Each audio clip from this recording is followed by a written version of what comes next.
Dice Carlos Sánchez, US9DL, ¿qué opinas sobre los nuevos argumentos que dicen los cristianos para probar que Dios existe, como el principio de causalidad o la segunda ley de la termodinámica? Pues que no prueban nada. ¿Existe el principio de causalidad? Sí, las cosas, una cosa provoca otra. Si una cosa se mueve y empuja a otra para otra. O sea, existe el principio de causalidad, pero existe. No quiere decir que lo haya inventado un señor de barba o una fuerza cósmica maravillosa. Que haya una voluntad, porque una de las características esenciales de los dioses es que tienen voluntad, ¿no? No veo la segunda ley de la termodinámica, incluso pensándolo yo, si el universo tiende a la entropía total, no hay muchos miles de millones de años, no se preocupen ustedes, esta semana hay otras cosas de qué preocuparse, pero si el universo tiende a la entropía, lo que eso demostraría es que Dios no existe.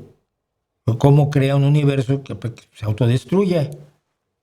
Si es perfecto, sus creaciones tienen que ser perfectas. Entonces, no sé, simplemente enuncian cosas los creyentes, muchas veces con la convicción de que los más despistados van a decir, ay, sí, mira, tienen razón.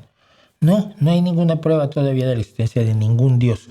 Y cuando usan cosas tan vagas como el principio, la segunda ley de la termodinámica, el problema es que ¿cuál Dios están diciendo que existe? Vishnu, Wakantanka, Osiris, Zeus, Odín, alguno del amplísimo panteón chino o japonés, o de todos los panteones de dioses africanos. ¿De cuál? Es la existencia de Dios. Quienes hablan así son creyentes en un Dios y creen que el suyo ya es el único que existe, pero no, hay muchos más. Entonces, cuando estás demostrando la existencia del tuyo, tienes que demostrar por qué es el tuyo y no el de los vecinos de junto. Bueno,